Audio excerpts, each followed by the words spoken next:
আমি বৈষ্ণবের মধ্যে যে একটা আধ্যাত্মিক পাওয়ার থাকে এর প্রমাণ আমি নিজেই। গুরু মহারাজ একসময় আমাকে বলেছিলেন যে প্রভু, অভিরাম প্রভু বলে সকলেই চিনত, যে আমার পিতাশ্রীকে আপনি তীর্থে নিয়ে যান 1 মাসের জন্য, আমি যেতে পারবো না। তখন আমি ওনাকে 1 মাস বৃন্দাবন, হরিদ্বার, কুরুক্ষেত্র বিভিন্ন জায়গায় ঘুরিয়েছিলাম, সাথে নিয়ে গিয়েছিলাম আমি। তখন আমি ওনাকে দেখতাম যে উনি ওই ট্রেনের মধ্যেও সব সিট পরিষ্কার টরিষ্কার করে ওখানে ঘন্টা বাজাতো, ওখানে চাকু থাকতো, সমস্ত কিছু থাকতো, ওখানে ভোগ লাগাতো ট্রেনের মধ্যেই। আর ট্রেনের যে সমস্ত যাত্রীগণ সকলে তাকিয়ে থাকতেন ওনার দিকে। ট্রেনের বাক্স থাকতেন ওনার একটা পূজা, সেখানে তুলসীর পাতা, সেখানে ফুল, মানে সমস্ত কিছু পূজার সামগ্রী সেখানে থাকতো। ট্রেনের মধ্যে ঘন্টা বাজাতো। এবার বিভিন্ন মঠ মন্দির, এবার নিজস্ব মঠের ব্যাপারে একটা আলাদা। এবার অন্যের মঠে গেলে সেখানে তো আর ওনার গিরিধারী কিংবা ওনাকে পূজা করতে দেবে না। তখন যেহেতু গুরু মহারাজের পিতা ছিল, আমি সেই সমস্ত জায়গায় নিয়ে যেতাম, যে সমস্ত জায়গায় আমাদের একটু অগ্রাধিকার থাকে, আমাদেরকে চিনে ভালো, সেই সমস্ত জায়গায় নিয়ে যাওয়া হতো। কিন্তু দাদুর নিয়ম ছিল উনি নিজেই গিরিধারী ভোগ দেবেন। তখন আমি রাধাকুণ্ডে যে মঠে উঠতাম, কি করতাম, ওনারা ভোগের পরশ নিয়ে চলে যেত, আমি আর একটা ভোগের পরশ সাজিয়ে দাদুর কাছে দিয়ে আসতাম, উনি ভোগ লাগাতেন। গোপীনাথ গৌরী মঠে যেতাম, ওখানে থাকতাম বৃন্দাবনে যখন, তখন উনি ওই ভোগ চলে যেত, আমি ভোগের পরশ সাজিয়ে দাদুর রুমে দিয়ে আসতাম, উনি ভোগ লাগাতেন। কোন এক সময় মায়াপুরে দাদু যখন খুব অসুস্থ হয়েছিলেন, তো কি করেছে, মিশ্রির জল ভিজে রেখে দিয়েছে। তো মিষ্টির জলটা কোনো কারণবশত পড়ে যায়, ভোগের জলটা পড়ে যায়, তখন আরো মিষ্টির জল ছিল, ওটা ভোগ দেওয়া ছিল না। তখন কি করেছে, একজন চালাকি করে, আমাদের বাবাজি মহারাজ আছেন, উনি সেবা করতেন, উনি চালাকি করে কি করেছেন, ওই বাটির মানে গ্লাসের মধ্যে মিষ্টির জলটা দিয়েছেন, একটা তুলসীর পাতা দিয়ে ওইটা দাদুকে দিয়ে এসেছে। ওটা ভোগ না, কেন ভোগের না, এমনি জল। তো জলটা যে মুখে দিয়েছে, দেওয়ার সাথে সাথে বলছে, দাদু বলছে এটা তো ঠাকুরের ভোগ হয়নি। দেখুন উনি কিন্তু অসুস্থ, বিছানা শয্যাশায়ী, উনি বলছেন এটা ভোগ হয়নি। তাহলে দেখুন বৈষ্ণব এই সাধারণ বুদ্ধির দ্বারাই, সাধারণ দৃষ্টির দ্বারাই বৈষ্ণবকে চেনা যায় না। কত বড় বৈষ্ণব ছিলেন সেটা গুরু মহারাজ নিজে বলতেন, যে আমার পিতাশ্রী যে এত বড় বৈষ্ণব, বলছেন অনেক ত্যাগীদের মধ্যে এত ভজন সাধন ছিল না। সেই যাত্রা তো বলে গিয়েছিল, গুরু মহারাজের মতোই তার ছিল। যখন তিনি মায়াপুরে থাকতেন শেষের দিকে, তো আমাদের এক বাবাজি মহারাজ ওনার সেবা করতেন। তো ঘরে তো কেউ যায় না, মানে যখন সেবা করতেন তখন উনি বলতেন, দাদু পায়ের দিকে কারা ওরা বসে আছে, লাল কাপড়, সুন্দর সুন্দর, মানে মাথা মুন্ডিত, কত সুন্দর দেখতে, কোন মঠ থেকে এসেছেন ওনারা, সন্ন্যাসীরা। তখন বাবাজি মহারাজ বুঝতে পেরেছেন যে এরা তো কেউ আসেনি, মানে বৈকুণ্ঠ থেকে যে দূতগণ এসেছেন ওটা তিনি দেখতে পারতেন আর কি। আমাদের মুমূর্ষু সময় যমদূত আসেন আমাদের নিতে, বৈকুণ্ঠের দূত আসেন আমাদের নিতে, সেটা কে দেখতে পায়, যিনি মুমূর্ষু ব্যক্তি, যিনি চলে যাবেন, তিনি সেগুলা উপলব্ধি করতে পারেন। তো এই হলো এই সাধারণ বুদ্ধির দ্বারাই, সাধারণ বিদ্যা বুদ্ধির দ্বারাই বৈষ্ণবকে চেনা যায় না। আর বৈষ্ণব অপ্রাকৃত বলছেন, মায়া মুক্তস্য জীবস্য অনর্থ চতুর্বিধ। যারা মায়ামুক্ত জীব তাদের 4টা অনর্থ আছে। মায়ামুক্ত জীবের অনর্থের কথা বলেনি, যারা মায়ামুক্ত জীব তাদের কথা বলেছে, তাদের 4 প্রকার অনর্থ আছে। এই 4 প্রকার অনর্থ যাদের মধ্যে আছে, বলছেন তারা কিছুই এই জগতে ভজন সাধন যাচ্ছে, তারা কিছুই উপলব্ধি করতে পারবে না।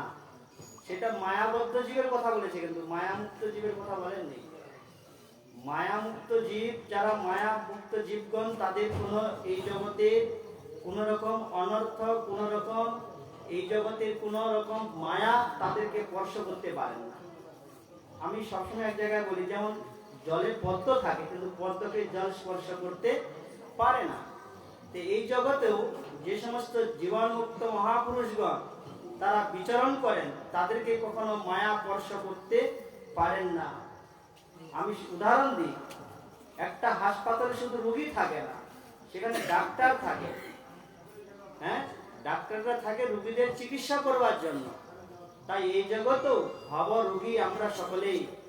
তাই আমাদেরকে উদ্ধার করবার জন্য গুরু বৈষ্ণবগণ তারা এই জগতে আগমন করেন। তিনটা বস্তু, একটা অর্থ, অনর্থ, পরমার্থ, তাই না? তো অর্থ, অনর্থ, পরমার্থ। পরমার্থের দরকারটা আমাদের সর্বকাল সর্বসময়ের জন্য আমাদের পরমার্থের প্রয়োজন হয়। আর অর্থটা জীবনযাত্রার জন্য যতটুকু দরকার ততটুকু আমাদের সঞ্চয় করলে ভালো।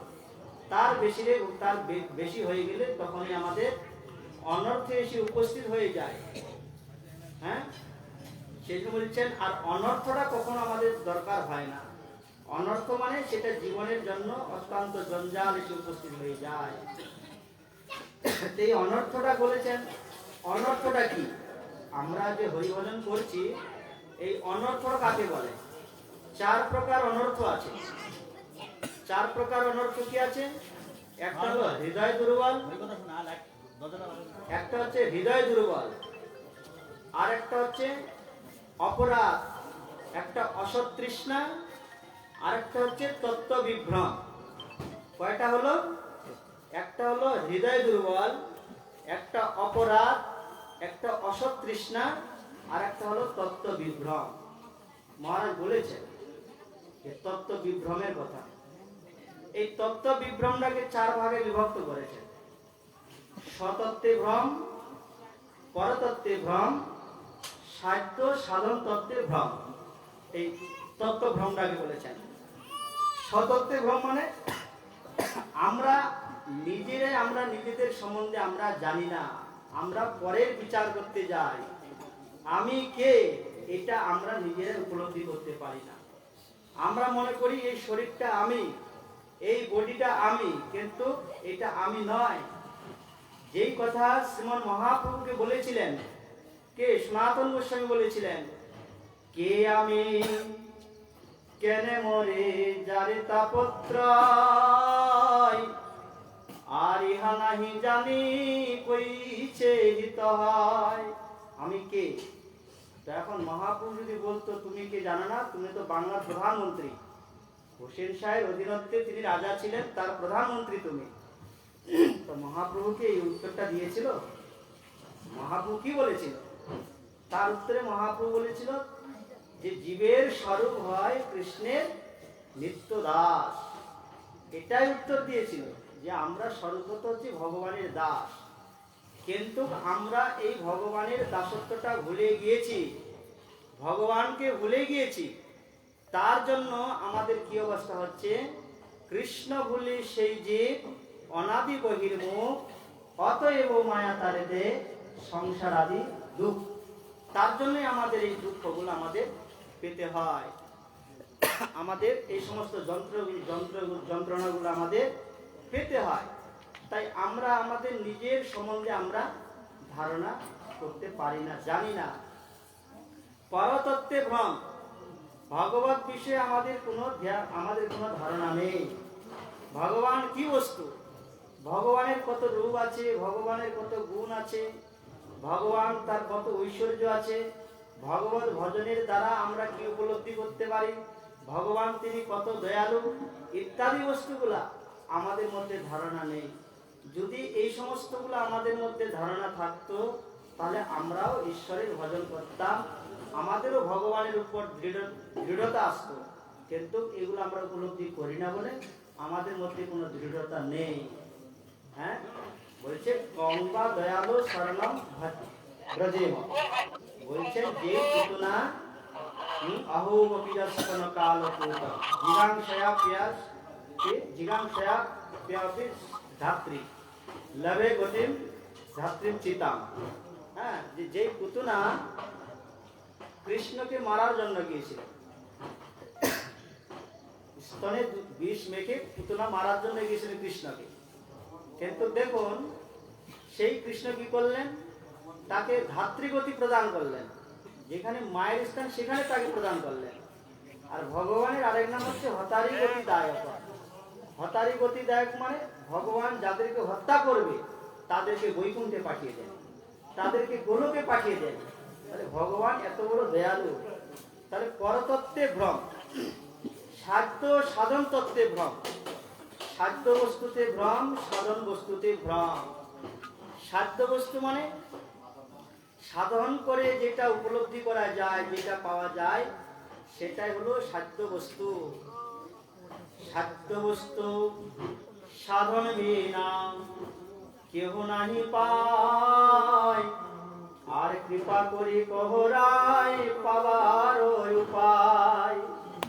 সাধ্য বস্তু সাধন বিনা কেউ লাভ করতে পারে না। এই কথা বলেছিলেন মহাপ্রভু রায় রামানন্দকে, যে সাধ্যের নির্ণয়টা কত দূর। আমরা যে ভক্তিটা করছি, সাধ্য বস্তু, সাধ্য বস্তু যে ভগবান, আমাদের ভগবানের ভজনটা শুরু হয় কখন, সেই কথা জানিয়েছেন রামানন্দ মহাপ্রভুকে বলেছিলেন। কেন ভগবান ভক্তকে প্রশ্ন করছেন আর ভক্ত উত্তর দিচ্ছেন। ভগবান কি জানতেন না?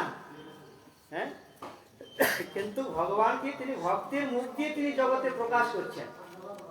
মহাপ্রভু যখন তিনি দক্ষিণ ভারতে গিয়েছিলেন রায় রামানন্দের কাছে, গোদাবরী নদীর তীরে, সেখানে যখন রায় রামানন্দের সাথে যখন তার মিলন হলো, তখন মহাপ্রভু জিজ্ঞাসা করছিলেন, রামানন্দ, সাধ্যের নির্ণয়টা কোথায়?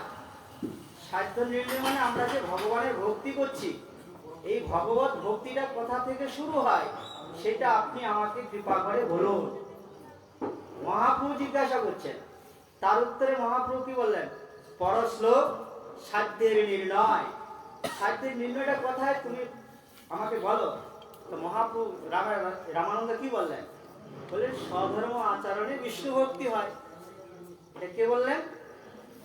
রামানন্দ বলছেন স্বধর্ম আচরণের দ্বারাই বিষ্ণু ভক্তি লাভ করলে সাধ্যের নির্ণয় পাওয়া যায়। স্বধর্ম মানে ব্রাহ্মণ, ক্ষত্রিয়, বৈশ্য, শূদ্র, চারটা বর্ণ আছে। চারটা বর্ণে ব্রাহ্মণের যজন, যাজন, অধ্যাপনা, দান, প্রতিগ্রহ ইত্যাদি পালন করে তিনি বিষ্ণুর আরাধনা করবে, তাহলেই ভগবানকে পাওয়া যাবে। আর ব্রহ্মচারী, গারস্থ, বানপ্রস্থ, সন্ন্যাসী, এই চারটা আশ্রম আছে। এই চারটা আশ্রম, ব্রহ্মচার্য থেকে তিনি ভগবানের আরাধনা করবেন, বিষ্ণু আরাধনা করবেন, এবং যিনি গৃহে থেকে গৃহস্থ ধর্ম অবলম্বন করে তিনি ভগবানের আরাধনা করবেন, তাতেই সাধ্য বস্তু ভগবানকে লাভ করা যাবে। মহাপ্রভু বললেন না, এর দ্বারা সাধ্য বস্তু পাওয়া যাবে না, ভগবানকে পাওয়া যাবে না। বললেন এহ বাহ্য, এর থেকে আগে কি আছে বলো। কে বললো? মহাপ্রভু বলছেন এটা তো বাহ্যিক, আমরা গৃহস্থ ধর্ম পালন করছি, ভগবানের সেবা পূজা করছি, এর দ্বারা কি ভগবানকে পাওয়া যাবে? বলছেন পাওয়া যাবে না। এহ বাহ্য, আগে কহয়ার, আগে বল, এর চেয়ে আর উন্নত কি আছে সেটা বল। তখন রামানন্দ চিন্তা করছে যে যে যে ধর্মে আছে, যে যে বর্ণে আছে, এটা পালন করে ভগবানের আরাধনা করবে, এর দ্বারা যদি ভগবানকে না পাওয়া যায়, তখন রামানন্দ বললেন কৃষ্ণ পরমাপনে সর্বসাধ্য সার। যা কিছু করবে, যৎ করসি যদস্যসি যৎ দদাসি যৎ তপস্যসি যৎ তৎকুরুষু মদর্পণম।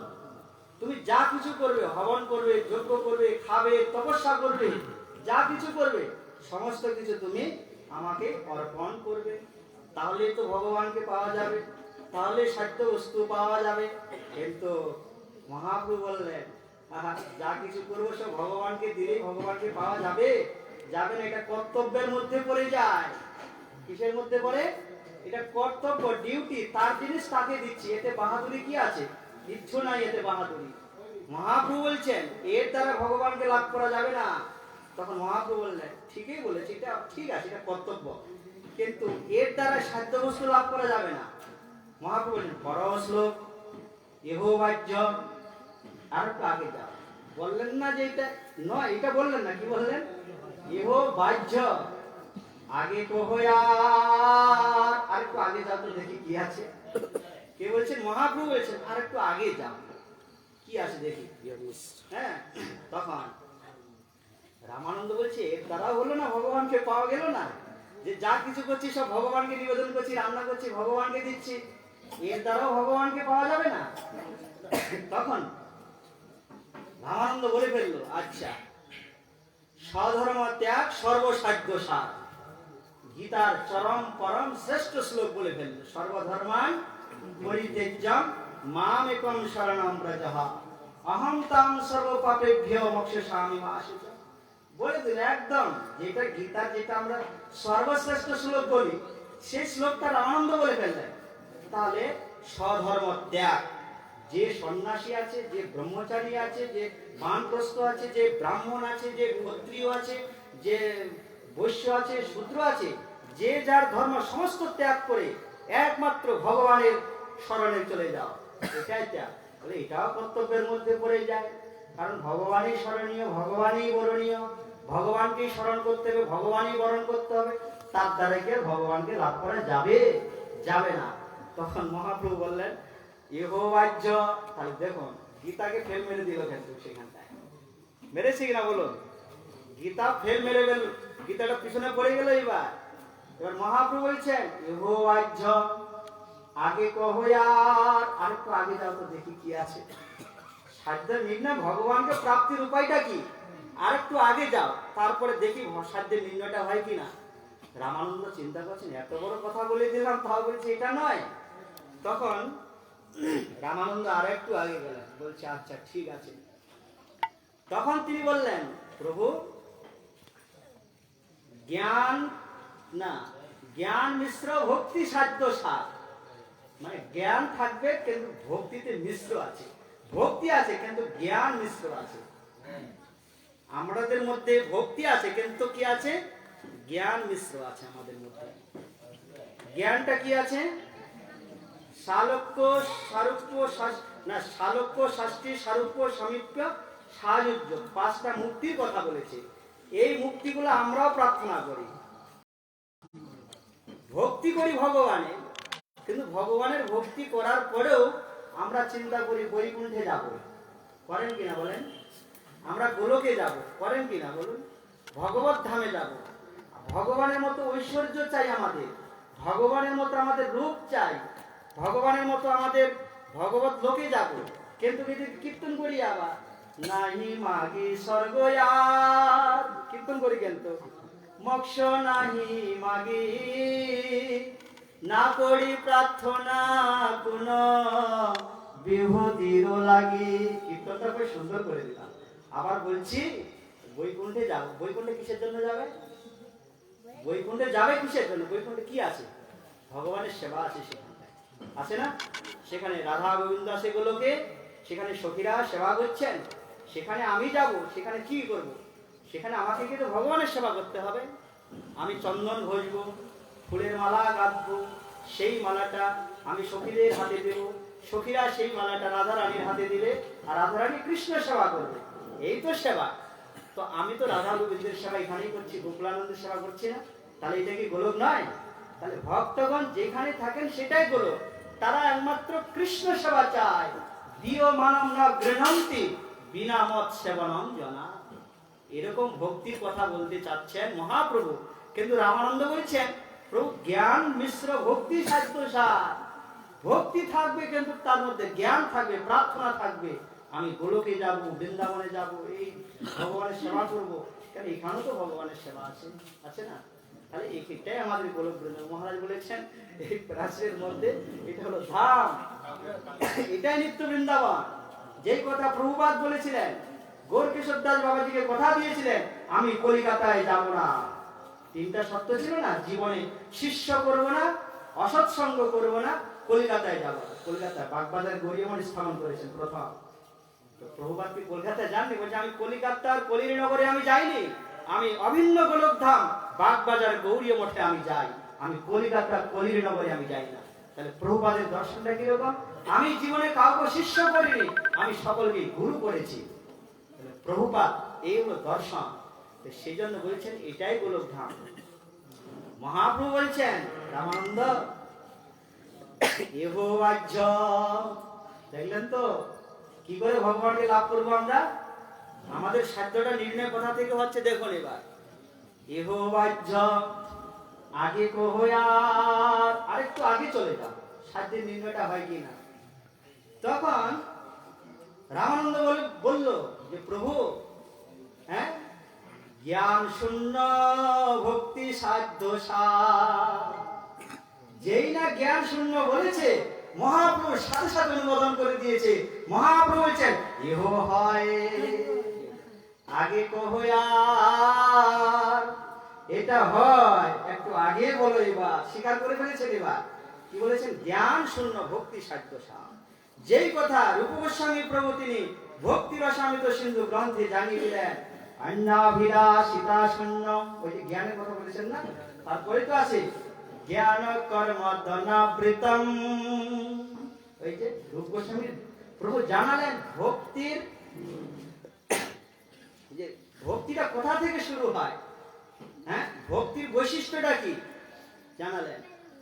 অন্নাভিলাষিতা শূন্যম জ্ঞান কর্ম ধনাবৃতম আনুকূলেন কৃষ্ণ অনুশীলন ভক্তির উত্তমা। যেই রামানন্দ বলেছে যে জ্ঞান শূন্যের কথা বলেছে, তখনই মহাপ্রভুটাকে অ্যাকসেপ্ট করেছে, গ্রহণ করেছে। বলছেন এহ হয়। তাহলে যতক্ষণ পর্যন্ত সাধকের অন্নবিলাস থাকবে, যতক্ষণ পর্যন্ত এই জ্ঞান থাকবে, জ্ঞানের চর্চা থাকবে, ততক্ষণ পর্যন্ত সেখানে শুদ্ধ ভক্তি থাকতে পারে না, সেখানে শুদ্ধ ভক্তি শুরুই হয় না। আর যতক্ষণ পর্যন্ত এগুলো থাকবে, ভক্তি মুক্তি স্পৃহা যাওয়াত পিচাসী হৃদি বার্তাতে তাবৎ ভক্তির শুভ ছাত্র কথম উদয় হবে। তোমার হৃদয়ের মধ্যে যতক্ষণ পর্যন্ত ভোগ বাসনা থাকবে, মুক্তির বাসনা থাকবে, মুক্তি মানে ওই যে আমরা মুক্তিগুলোর কথা বললাম এতক্ষণ থেকে, সালোক্য শাস্তি সালোক্য সামিক্য সাজুজ্জা ইত্যাদি মুক্তির বাসনাগুলো যতক্ষণ পর্যন্ত হৃদয়ে থাকবে, বলছেন তাবৎ ভক্তির সুখ ছাত্র, ততক্ষণ পর্যন্ত ভক্তির যে সুখটা কথা উদয় হবে। কি করে উদয় হবে? তোমার ভক্তির সুখ তুমি উদয় করতে পারবে না।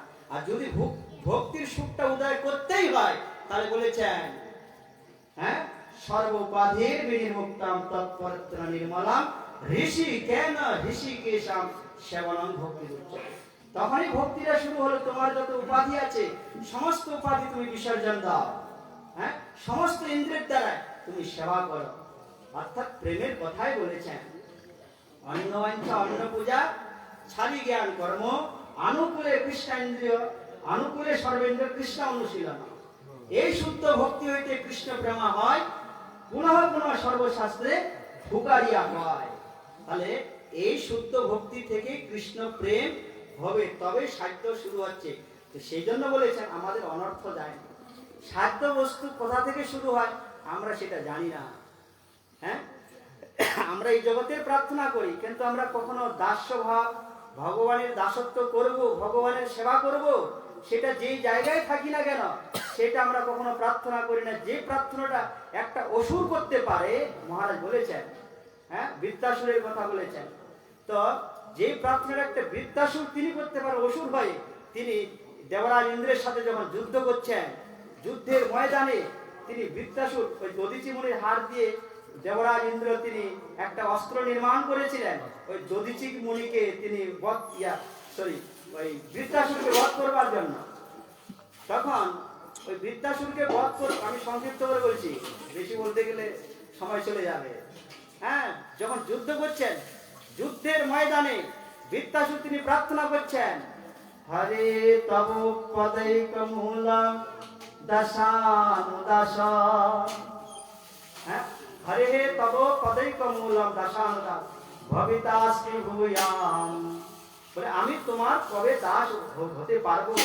আমার এই জগতে কিচ্ছু দরকার নাই। না গোপৃষ্টম না চ পারমেষ্টম ন সর্বভৌমং নরসাধিপত্যম না যোগ সিদ্ধির পুনঃভবম বা সামঞ্জস্যতাম বিরহংস কাংক্ষী। তিনি প্রার্থনা করছেন একটা অসুর হয় যে প্রভু না গোপৃষ্টম, আমার ধ্রুবলোকের দরকার নাই, ন পারমেষ্টম, আমার ব্রহ্মলোকের দরকার নাই। ন সার্বভৌম, আমি চক্রবর্তী সম্রাট হতে চাই না। হ্যাঁ, আর ন যোগ সিদ্ধির আপনা ভবম বা, আমার কোনো অষ্টসিদ্ধি আমি লাভ করতে চাই না। আমি কি চাই? সামঞ্জস্যতাম বিরহংস কাঙ্ক্ষী। সামঞ্জস্যতাম মানে, সামঞ্জস্য মানে ভগবান। ভগবানের বিরহে কবে আমার এই হৃদয় আপ্লুত হয়ে যাবে প্রভু। হ্যাঁ, তিনি প্রার্থনা করছেন যে অজাত পক্ষা মাতরম ইব খগহ, যেই পাখিটা ডানা গজায়নি এখন পর্যন্ত, সেই পাখিটা সে মায়ের দিকে তাকিয়ে থাকে কখন আমার মা খাবারটা নিয়ে আসবে, কখন আমি খাবো। থাকে না বাসার মধ্যে যে পাখিটা এখনো ডানা গজায়নি, সেই পাখিটার নির্ভর করে থাকে আমার মা কখন এনে আমাকে খাবারটা আমার মুখে তুলে দিবে। হ্যাঁ, বলছেন বৎসতরাম স্তনম ক্ষুধার্তা, অর্থাৎ একটা বাছুরকে যদি বেঁধে রাখা হয়, সেই বাছুরটা মায়ের স্তন পান করবার জন্য, দুগ্ধ পান করবার জন্য ছটফট করে, করে না? তো সেরকম বলছেন প্রিয়াম প্রিয়েব বিশুতাম বিষণ্ণা, বলছেন কোন প্রিয়া যখন বিদেশে থাকে, সেই প্রিয়ের জন্য তার দিকে তাকিয়ে থাকে, অপেক্ষা করে কখন তিনি আসবেন, কখন আমি তার সাথে আমার মিলন হবে। প্রভু, আমার মনটা অরবিন্দাক্ষ, আমার মনটা ঠিক অপেক্ষায় আছে কখন আমি তোমার পাদ পত্নে আমার নিয়োজিত হব। প্রভু, আমাকে যেন তুমি কোন রকম অন্য কুলে জন্ম না দিও। হ্যাঁ, বলছেন আমার নিচু কুলে জন্ম হোক, তবু যেন ভক্তের ঘরে যেন আমার জন্ম হয়ে আমি তোমার পাদ পদ্মের সেবা করতে পারি। প্রত্যেক দিন কীর্তন করি, কীট জন্ম হও যথা তুয়া দাস, কীর্তন করি না? বহির্মুখ ব্রহ্ম জন্মে নাহিয়া, কিন্তু আমার কীট জন্ম হোক যেন আমি তোমার পাদ পদ্মে সেবা করতে পারি। এটা হলো ভক্তের প্রার্থনা। তখনই তো শুদ্ধ ভক্তিটার উদয় হয়, তখনই শুরু হয় সাধ্য সাধন তত্ত্বে এই যে ভ্রম, এই ভ্রমগুলো আমাদের আছে। তারপরে হৃদয় দুর্বল, আমাদের প্রত্যেকের হৃদয় দুর্বল আছে। কিছু বললে বলি আমার দ্বারা হবে না। হ্যাঁ হ্যাঁ হ্যাঁ, জ্ঞান শূন্য ভক্তি যখন বলেছেন, তখন বলেছেন এগো হয়, তখনই স্বীকার করলেন। তাহলে অন্নবিলাসিতা শূন্য। এবার এখন চিন্তা করতে হবে আমাদের অন্নবিলাস আছে কিনা। যদি থাকে তাহলে আমাদের শুদ্ধ ভক্তির এখনো উদয় হয়নি। যে কথা বলতে গিয়েছিলাম, যে চারটা অনর্থের কথা বলতে গিয়েছিলাম, তার মধ্যে বলছেন তত্ত্বভ্রম, স্বতত্ত্বে, পরতত্ত্বে, সাক্ষ্য সাধন তত্ত্বে ভ্রম। এবার হৃদয় দুর্বল বলেছেন, আমাদের প্রত্যেকের হৃদয় দুর্বল আছে। কিছু বলার পড়তে বলি আমার দ্বারাই হবে না, আমার দ্বারাই হবে না, এটা একটা দুর্বলতা। এই হৃদয় দুর্বলটাকে চার ভাগে বিভক্ত করেছেন। বলছেন তুচ্ছাশক্তি, কুটিনাটি, মাৎসর্যতা, স্বপ্রতিষ্ঠা, এইটা হলো হৃদয় দুর্বল। তুচ্ছ তুচ্ছ বিষয়ের উপর আমাদের আসক্তি আছে। হ্যাঁ, কুটিনাটি, কুটিনাটি মানে কপটতা, যেটা প্রভু বলেছেন কপট বলে কখনো কপটদের সঙ্গ করিবে না, কপটের সঙ্গ করলে তুমিও কপট হইয়া যাইবে। সেই জন্য কপটের থেকে সবসময় দূরে থাকতে হবে।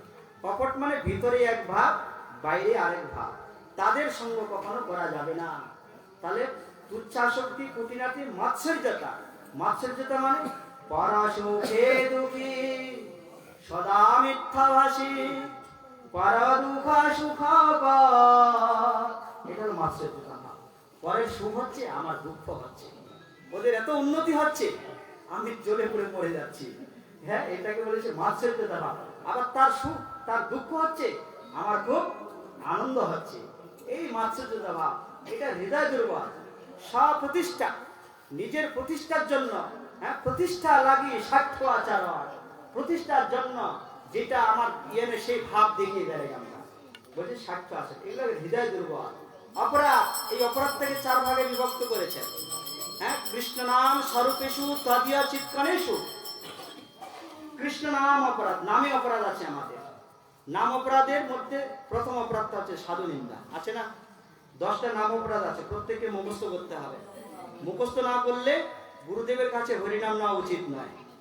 যদি আমরা এই 10টা নাম অপরাধ মুখস্থ না করে গুরুদেবের কাছে হরিনাম দীক্ষা নেওয়া উচিত নয়। তাহলে প্রথম অপরাধটা হচ্ছে সাধু নিন্দা। তারপরে দেব দেবীগণকে ভগবানের সাথে তুলনা করে দিয়ে আমি তো শিবের আরাধনা করি, কেন ভগবানের আরাধনা করব, আমি তো অমুকের আরাধনা করি, কেন কৃষ্ণের আরাধনা করব, এটা এক নাম অপরাধ।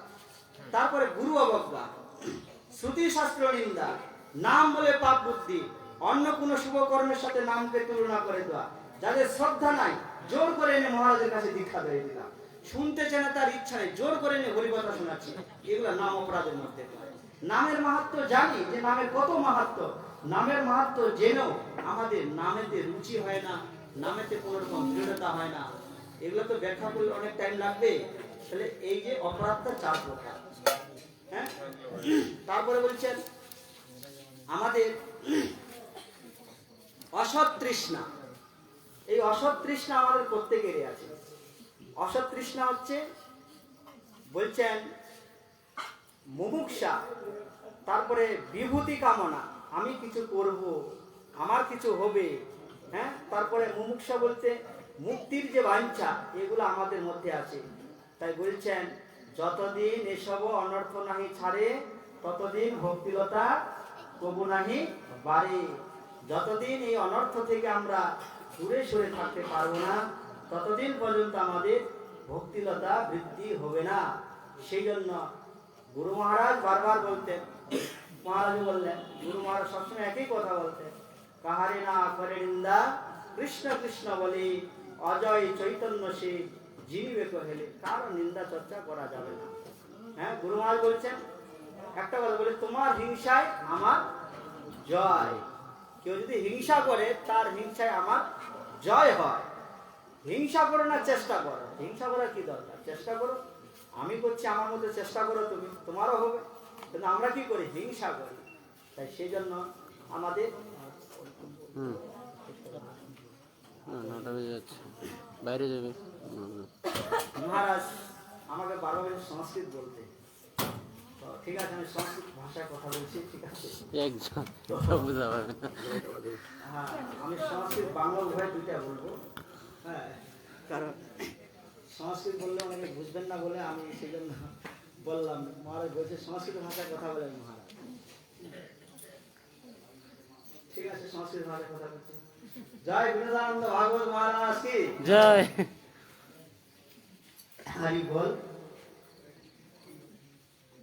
वयं जानीमः एतावत् पर्यन्तं यादृशं वाक्यं वयं श्रुतवन्तः, या अस्माकं शुद्ध भक्ति लाभार्थं तादृशं प्रयत्नं करणीयम्।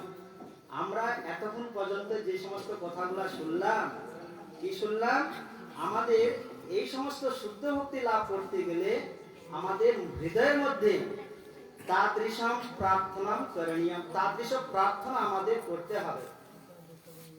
यदि अस्माकं मानसिक, আমাদের মনের মধ্যে यदि ভিন্ন কিমপি তুচ্ছাশক্তি কুটিনাটি ইত্যাদিষু হৃদয়ের মধ্যে আগমিষ্যতি চেত বয়ং কস্মিন কালে কদাপি নৈব চ তাদৃশম শুদ্ধ ভক্তি লাভার্থম ন ভবনীয়। আমাদের মধ্যে যদি এরকম ভাব চলে আসে, তাহলে আমরা কোনো কালে কদাপি কখনো আমরা এরকম ভগবত পাদ পদ্মে আমরা পৌঁছাতে পারবো না। তহি বয়ং তাদৃশম ভক্তি কথম अस्माकं হৃদয়েষু আগমিষ্যতি। তাহলে এই শুদ্ধ ভক্তিটা আমাদের কাছে কি করে আসবে? হ্যাঁ, অতঃ শাস্ত্রম উক্তবান, তাই শাস্ত্র বলেছেন কৃষ্ণ ভক্তির জন্মমূল হয় সাধু সঙ্গ। কৃষ্ণ ভক্তির জন্মপুত্র না সাধুর সঙ্গে এবং কৃষ্ণ ভক্তির জন্মমূল।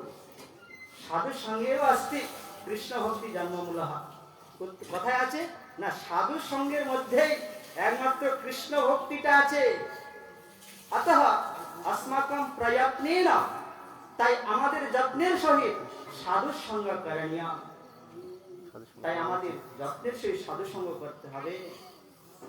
মাতা দেবহতী উক্তবতী আসে, মাতা দেবহতী বলেছিলেন, পুত্র अहम, আমি আসক্তি ত্যাগতুম না শক্নোমি, আমি আসক্তি ত্যাগ করতে পারছি না। अहम कथम केन प्रकारेण अहम आसक्ति त्यक्तुम তাদৃশম মম মানসে আমি ইচ্ছা করছি যে আমি এই আসক্তিটাকে ত্যাগ করব।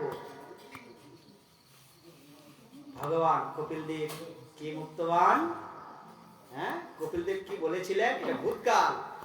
কপিল দেব কি বলেছিলেন, মাতাহা ভাবতি যদি মানসিতঃ, মন থেকে আসক্তিম ত্যক্তুম ইচ্ছাসি চেত, আপনি যদি এই মন থেকে আসক্তিকে ত্যাগ করতে চান, তরি ভাবতি সাধু সঙ্গম এবার কারতুঃ, আপনি সাধু সঙ্গ করুন। হ্যাঁ, শতাম প্রসঙ্গান মম বীর্য সংবিদো ভবন্তি হৃৎকর্ণো রসায়নাগতঃ। यदि भवति साधु संगे एव गच्छति तर्हि साधु जनानां मुखे यादृशं वाक्यं निर्गच्छति तादृशं वाक्यं श्रुत्वा भवति मानसे यादृशम् आसक्ति अस्ति तादृशम् आसक्ति शनै शनै दूरीभूत भविष्यति। यदि তুমি যদি সাধুগণের সাথে যাও, ওই সাধুগণের মুখে যে সমস্ত বাক্য নির্গচ্ছতি, যে সমস্ত বাক্য আসে প্রবাহিত হয়, সেই সমস্ত বাক্য শ্রবণ করলে তোমার হৃদয় থেকে ধীরে ধীরে সানাই সানাই, হ্যাঁ আসক্তি ত্যাগতুম স্বপ্নবন্তি, তুমি আসক্তিকে ত্যাগ করতে পারবে। নাচে তস্মিন কালে নৈব এবচ, কখনো হবে না। না, সাধু জনানা মুখে তাদৃশম বাক্যম শ্রুতা কিম ভবিষ্যতে, সাধুজনের মুখে ওই সমস্ত কথা শুনলে কি হবে না, শ্রদ্ধারতির ভক্তির অনুক্রমিষ্যতি। শোনে শোনে अस्माकं সোপানম अस्ति বলো, আমাদের কিছু সিঁড়ি আছে, সিঁড়ি উপরে উঠতে গেলে সিঁড়ি আছে না। তাই কপিল দেব উত্তর আসি, কপিল দেব বলছেন কাম বদতি, না কাকে বলছেন, মাতাম বদতি, মাকে বলছেন। মাতাহা यदि সাধু জনানাম মুখাৎ, সাধুজনের মুখ থেকে यदि भवति तादृशं वाक्यं श्रुतवती, যদি আপনি শুনবেন, তাহলে কি শ্রদ্ধা রতি ভক্তির অনুক্রমিষ্যতি। শ্রদ্ধা, আদৌ শ্রদ্ধা, শ্রদ্ধা থেকে সাধুর সঙ্গে শুরু হয়। তরি यदा वयं यदा দক্ষিণ ভারতে, হ্যাঁ গচ্ছামः, यदा আমরা যখন দক্ষিণ ভারতে যাই, হ্যাঁ তত্র তো তাদৃশম ভাষা বয়ম ন জানিমঃ, সেখানকার ভাষা আমরা জানি না। তরি তত্র বয়ম সংস্কৃত সম্ভাষণেন তত্র বয়ম তত্র জনানাম বহু আনন্দম ভবতি, সেখানকার লোকেরা খুব সংস্কৃতকে পছন্দ করে। হ্যাঁ ধারা প্রবাহেন यदि वयं संस्कृतं वक्तुं तत्र वदामः, जनानां बहु आनन्दं प्राप्नुवन्ति तत्र जनानां। तस्मिन् राज्येषु जनानां एतादृशं संस्कृत उपरि भक्ति अस्ति, जनानां बहु आनन्दं प्राप्नुवन्ति। परन्तु अस्माकं किमपि शिक्षा नास्ति, वयं संस्कृतं पठनं कुर्मः, विश्वविद्यालये कॉलेजे वयं संस्कृत टीचरः एतादृशं वयं परिचयम् अपि दद्मः, परन्तु अस्माकं मुखे किमपि संस्कृतं वाक्यं न आगच्छति। আমরা পরিচয় দিই যে আমি ইউনিভার্সিটির কলেজে আমি প্রিন্সিপাল, আমি টিচার, परन्तु अस्माकं मुखे किमपि एकं वाक्यं न आगच्छति। আমাদের মুখ দিয়ে একটা সংস্কৃত কথা আমরা বলতে পারি না। अहं इंग्लिश एंग्लो भाषायां अहं पीएचडी कृतवान्, আমি ইংরেজিতে আমি পিএইচডি করেছি, परन्तु अहं यदि एंग्लो भाषा न वक्तुं शक्नोमि, আমি যদি ইংরেজি ভাষা না বলতে পারি, তরি জনানাं মানসে কিম ধারণাম আগমিষ্যতি, তাহলে মানুষের মধ্যে কি ধারণা আসবে, আরে স एंग्लो भाषायां पीएचडी कृतवान्, एमए कृतवान्, परन्तु एकं वाक्यं स वक्तुं न शक्नोति। সে সংস্কৃত ভাষায় এমএ করেছে, পিএইচডি করেছে, একটা ইংরেজি ভাষা বলতে পারে না, তাহলে এরকম ধারণা আসবে কিনা। ইদানিং अस्माकं तथैव च दशाः, তাই আমাদের দশাটা এখন এরকমই যে আমরা টোলের শিক্ষক। কিসের শিক্ষক? আমি টোলের শিক্ষক। কিন্তু টোল একটা সন্ধি আমরা বিশ্লেষণ করতে পারবো না। সন্ধিটা আমরা কি বিশ্লেষণ করি? দুই বর্ণের মিলনকে সন্ধি বলে ছেড়ে দিই, কিন্তু এতটুকুই তার বিশ্লেষণ নয়। সেই জন্য পড়তে গেলে ভালো করে ব্যাকরণ করতে হবে। আমি বলছি না তো আমরা এরকম বড় বড় টিচারদেরকে তখন যেমন ক্লাস করাই, যারা ইউনিভার্সিটিতে কলেজে যারা প্রিন্সিপাল যারা শিক্ষকতা করে তাদেরকে আমরা ক্লাস যখন করাই তখন ওরা শুনে অবাক হয়ে যায় যে এরা কি করে। মানে আমরা যেখানে পড়েছি আমাদের সেটা যেমন ইংলিশ মিডিয়ামে পড়তে গেলে ইংরেজি ভাষা ছাড়া বলা যাবে না, আমাদের কলেজটা ছিল তাই, সংস্কৃত ভাষা ছাড়া ওখানে কিছু বলা যাবে না, কোনো কথা বলা যাবে না। আমার বয়স তখন 15 বছর, আমি সবচেয়ে লঘু ছাত্রা, সবচেয়ে ছোট ছাত্র ছিলাম। পণ্ডিতজি বলতো কি অপি টুটি বিচ্ছেদ ভবতু, কি ভুল হয় হোক, পরন্তু সংস্কৃতে না বদাতু, সংস্কৃতেই বলো। अस्तु तर्हि अहं तस्मिन् कालात् अवधि अद्यावधि अहं संस्कृतं भाषां सर्वेषां समीपे न वदामि। আমি এখন বলছি না, অভ্যাস আসতে অভ্যাসটা একটু একটু আছে, হারিয়ে যাচ্ছে মাঝে মাঝে। হ্যাঁ, বলি না তো না ভাষা। ভাষা মানে কি? ভাষাতে ছ ভাষা, সা ভাষা। কথা বললে সেটাকে ভাষা বলে, যদি কথা না বলা যায় সেটাকে তো ভাষা বলবে না। ভাষা বলবে কি? তো अतः इदानीं जनानां किं वदति संस्कृतः मृत भाषा। संस्कृत मृत भाषा, किंतु संस्कृत मृत भाषा न। अस्माकम् इदानीं राज्येषु देशेषु संशोधनागारम् इत्यादि संशोधनागार संस्कृतं भाषा, जेलखाना संशोधनागार, बहु किमपि भाषा, रेलयानम् इत्यादि बहु किमपि भाषा संस्कृतेन इदानीमपि अस्ति। तर्हि वयम् अत्रैव विरामः। पुनः यदि कदापि समयं मिलिष्यति चेत् संस्कृतभाषायामेव सम्भाषणं पुनः भविष्यति। भक्ति विवेकानन्द भागवत महाराज उक्तवान् যে ভগবান কিঞ্চিৎ সংস্কৃত ভাষায় সম্ভাষণ করতো বয়ম শৃণামः, আপনি সংস্কৃত ভাষায় বলুন আমরা একটু শুনুন। परन्तु बहु मधुराम অতীব সরলম নৈব ক্লিষ্টম ন চ কঠিনা। সংস্কৃত ভাষা খুব সরল, খুব মধুর। আমাদের যে শাস্ত্র গোস্বামীগণ, সর্বগোস্বামীগণ, তারা কোনো বাংলা ভাষায় কোনো গ্রন্থ রচনা করেননি। এটা তো ভগবানের মুখে শিল্পবাণী। গোস্বামীগণ, সনাতন গোস্বামী, রূপ গোস্বামী, রঘুনাথ গোস্বামী